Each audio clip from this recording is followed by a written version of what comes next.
नमस्कार, खबरों का पंचनामा देख रहे हैं आप। मैं हूं आपके साथ पूजा। हम लेकर आए हैं देश और दुनिया की 5 बड़ी खबरें, जिस पर चर्चा के लिए मेरे साथ स्टूडियो में मौजूद है कैपिटल टीवी के editor in chief doctor Manish Kumar. Doctor साहब, बहुत बहुत स्वागत है आपका। धन्यवाद। सबसे पहले नजर डालते हैं हेडलाइंस पर।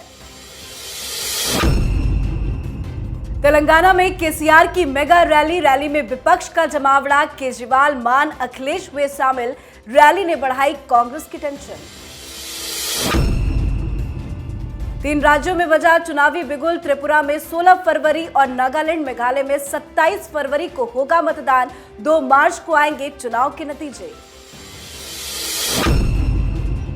दिल्ली विधानसभा में नोट कांड। आप विधायक महेंद्र गोयल ने लहराई नोटों की गड्डियां, लगाए कई गंभीर आरोप, जमकर हुआ बवाल। रामचरितमानस विवाद पर नीतीश कुमार का आया बयान। शिक्षा मंत्री को बयान वापस लेने की दी नसीहत। इंडिगो की इमरजेंसी एग्जिट मिस्टेक पर घिरे तेजस्वी सूर्या। विपक्ष ने की कड़ी आलोचना। इसी बीच सिंधिया का आया बड़ा बयान।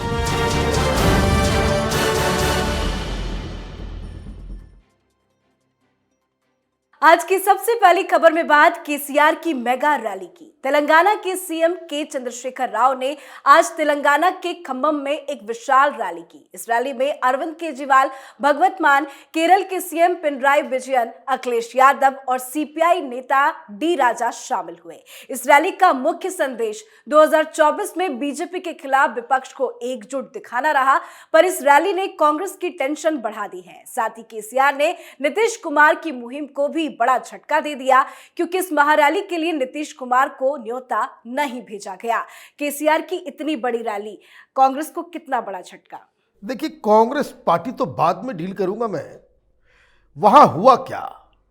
वहां आप खड़े होकर विजयन साहब को स्टेज आप देते हो और वो कहते कि भाई हिंदुइज्म, हिंदुत्व जो है वो अलग अलग चीज है।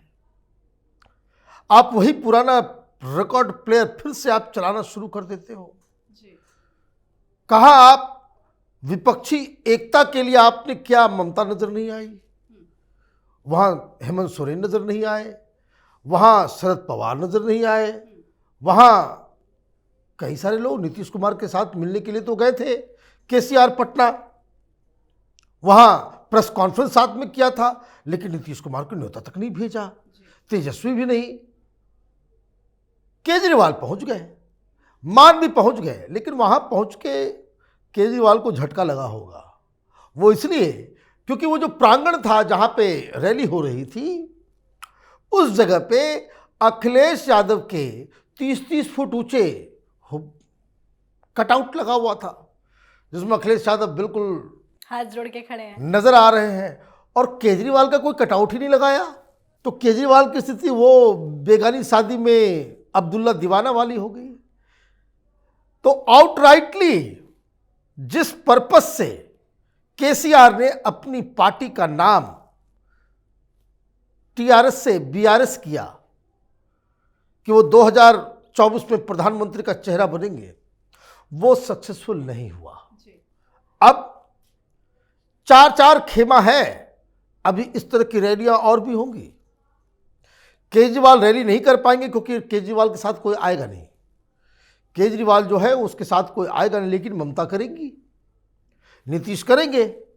कांग्रेस पार्टी भी शक्ति प्रदर्शन कर रही है। 30 तारीख को भारत जोड़ो यात्रा खत्म हो रही है। 21 पार्टियों को बुलाया गया है। ये लोग कौन हैं? ये पोटेंशियल पार्टनर्स हैं यूपीए 3 के, कि जिनके साथ मिलके यूपीए का एक विस्तार देखने को मिलेगा। तो राजनीति के केंद्र में कौन है? तो प्रधानमंत्री मोदी के खिलाफ मोर्चा बनाना है। केसीआर फेल हो गए।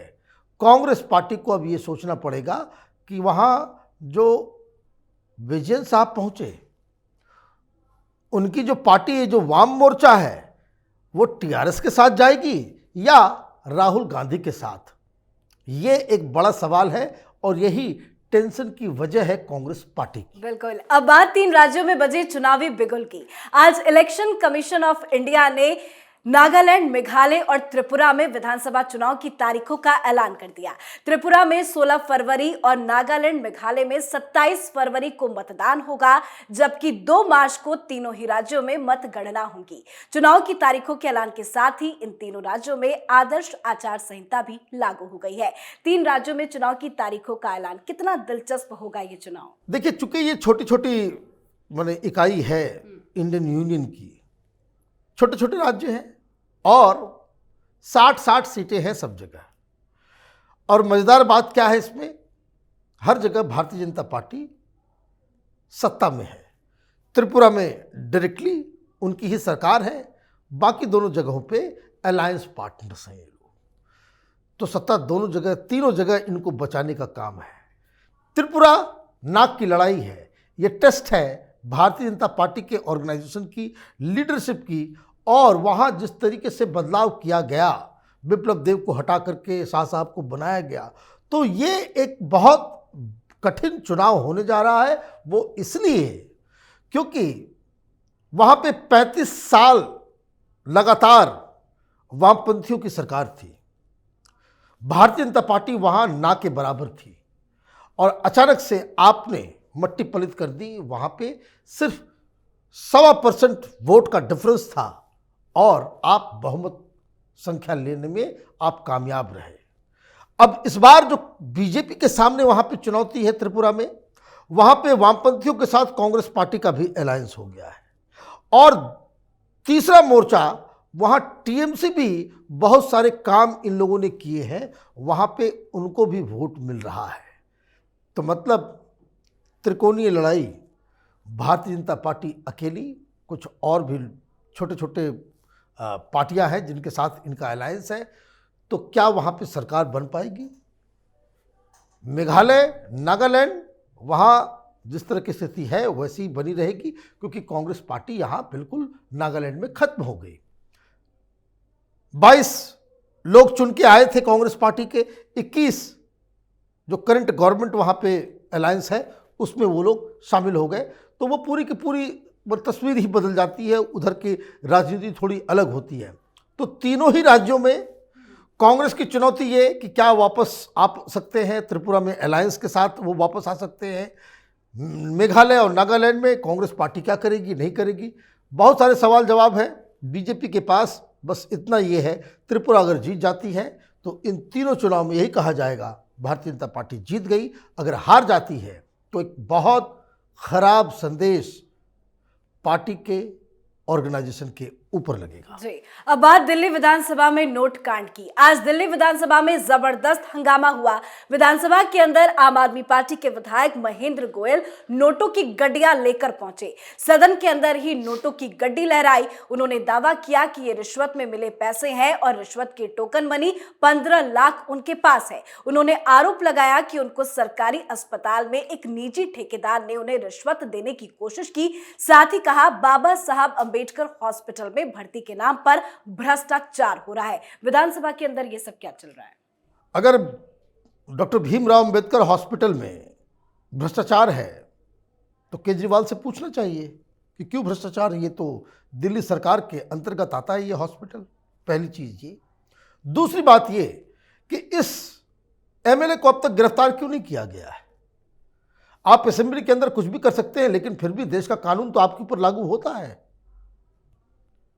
किसी ने घूस दिए, आपने ले लिया। 15 लाख रुपए जो वो गड्डियां लहरा रहे थे विधानसभा के अंदर, वो पैसा उन्होंने छुआ क्यों? कानून की नजरों में घूस लेने वाला और घूस देने वाला दोनों ही आरोपी हैं, दोनों ही कानून तोड़ते हैं। इनकी गिरफ्तारी होनी चाहिए, इनसे पूछताछ की जानी चाहिए कि कहीं ऐसा तो नहीं कि घूस तुमने ले लिए और बाद में तुमको मालूम चला कि कहीं कोई स्टिंग ऑपरेशन तो नहीं हो गया जी। उसके डर से आप सीधे सीधे जो है असेंबली आ गए जान बचाने के लिए। तीसरी चीज, असेंबली के अंदर इस तरह की चीजें नहीं होनी चाहिए। और केजरीवाल की जो नाटक कंपनी है जो दिल्ली में सरकार चला रही है, स्पीकर साहब को रोकना चाहिए था, लेकिन स्पीकर की सहमति से, सरकार की सहमति से मनीष सिसोदिया वहां बैठे हुए थे। सबकी सहमति से असेंबली के अंदर यह तमाशा हुआ और सब के सब मूक दर्शक बने हुए थे।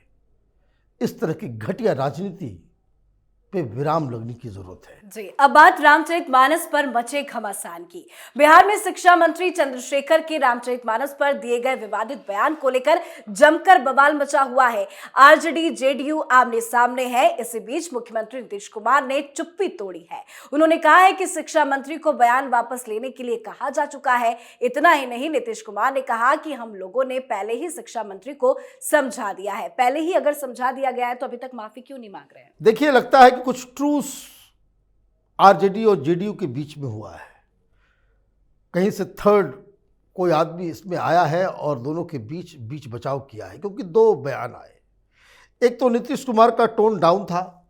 उन्होंने कहा कि उनसे कह दिया गया है कि वो माफी मांग ले, अपने बयान को वापस ले ले, और अगर बयान वापस नहीं आएगा तो नीतीश कुमार की और फजीयत होगी।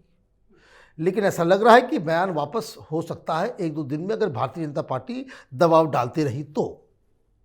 दूसरी तरफ एक और बयान आया कि आरजेडी की तरफ से जांच की जा रही है। सुधाकर सिंह ने क्या बयान दिया, क्यों दिया, नहीं दिया, और ये बताया कि भाई लालू यादव बड़े परेशान थे इसलिए इसकी जांच की जा रही है। तो तमाम चीज़ें हो रही हैं। एक बात तो दुनिया के सामने जग जाहिर हो चुका कि जेडीयू और आरजेडी के बीच सब कुछ ठीक नहीं चल रहा। ये आपस में सड़कों पे ये लोग लड़ रहे हैं, धमकियां दे रहे हैं, ट्विटर के ऊपर एक दूसरे नेताओं के खिलाफ बकायदा ट्वीट कर रहे हैं। जब गठबंधन में शामिल दल आपस में ही इस तरह की लड़ाई लड़ेंगे तो यकीन से ये कहा जा सकता है कि सरकार चलाने में कोई इंटरेस्ट नहीं है।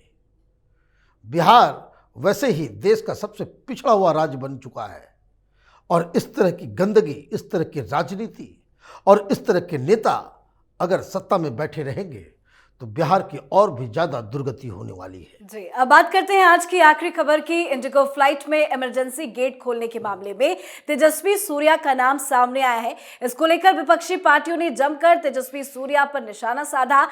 10 दिसंबर 2022 की यह घटना है। तेजस्वी सूर्या ने इसके लिए पहले ही माफी मांग ली है। इस मामले को लेकर अब ज्योतिरादित्य सिंधिया ने खुद बयान जारी किया, जिसमें कहा गया कि तेजस्वी सूर्या ने माफी मांगते हुए कहा था कि गलती से दरवाजा खुल गया था। तेजस्वी सूर्या ने बहुत पहले माफी मांग ली, पर बार-बार इस विवाद को क्यों बढ़ाया जा रहा है? देखिए, हुआ ज्यादा कुछ नहीं हुआ। इमरजेंसी गेट्स होते हैं, वहां पे 2-3 लोग गए, जिसमें बीजेपी के तमिलनाडु के अध्यक्ष वो भी थे, अन्नामलाई, और वो थे, और 2-3 लोग थे। गलती से वो इमरजेंसी दरवाजा वो खुल गया, प्लेन लगी हुई थी, तो फिर सारे पैसेंजर्स को नीचे उतारा गया। जो चश्मदीद है वो बता रहे कि वो गलती से ही खुला था। वो लोगों को उतारा गया क्योंकि फिर बाकी फिर से वो सिक्योरिटी ड्रिल होनी है। हवाई जहाज का मसला है, तो आधा घंटा लेट हुआ, खबर आई। लेकिन जिस तरह की शब्दावलियों का इस्तेमाल ये सुरजेवाला कर रहे हैं जी, वो अक्षम्य है। एक एमपी, वो भी यंग, एक बच्चे को आप कह रहे हो ये वीआईपी ब्रैट है। ये शब्द अगर राहुल गांधी के लिए इस्तेमाल हो तब आप तो छटपटाने लगेंगे। राजनीति में भाषा की मर्यादा तोड़ते हैं पहले कांग्रेस वाले। आप बिलो द बेल्ट माने एक्शन भी लेंगे, बिलो द बेल्ट हिट भी करेंगे, और जब जवाबी कार्रवाई होती तो छाती पीटने लगते कि देखिए हमें तो इस तरह से बदनाम किया जाता है। There was no need to write such words. आप एक नेशनल पार्टी के राष्ट्रीय प्रवक्ता रह चुके हैं, मीडिया के इंचार्ज रह चुके हैं, और आप इस तरह की भाषा, कांग्रेस पार्टी को पता नहीं क्या हो गया है। इनके प्रवक्ता टेलीविजन चैनल पे आते हैं, एंकर्स के साथ गाली गलौज, विरोधियों के साथ गाली गलौज, एक अलग भाव भंगिमा के साथ रहते हैं। 2 साल तक राहुल गांधी ने मीडिया को बायकॉट करवाया। जब उससे कुछ रिजल्ट हासिल नहीं हुआ, जब ये लोग भेजने लग गए, तो शायद इस आदेश के साथ उन्हें भेजा गया है कि जहां जाओ वहां गंदगी फैलाओ, ये बताओ कि किस तरह के सड़क छाप किस्म की राजनीति करने में कांग्रेस पार्टी माहिर हो गई है। और कांग्रेस पार्टी का वो जो पहले का जो राजनीति करने का जो स्टाइल था वो कांग्रेसी भूल चुके हैं। कम से कम शब्दावली ऐसी रखें आप कि पार्लियामेंट में आमना सामना हो तो आपको शर्मिंदगी महसूस नहीं करनी पड़े। जी, बहुत बहुत धन्यवाद समझाने के लिए। धन्यवाद। खबरों का पंचनामा में आज के लिए फिलहाल इतना ही, पर आज अपने prime time show black and white में नोटबंदी पर मोदी सरकार लेने जा रही है बड़ा फैसला, इस पर बड़ा खुलासा करेंगे। तो देखना ना भूलें हमारा शो ब्लैक एंड व्हाइट। साथ ही देश विदेश की बाकी खबरों और उनके सटीक एनालिसिस के लिए देखते रहिए कैपिटल टीवी। हमें लाइक कीजिए, शेयर कीजिए और कैपिटल टीवी को सब्सक्राइब कीजिए। नमस्कार।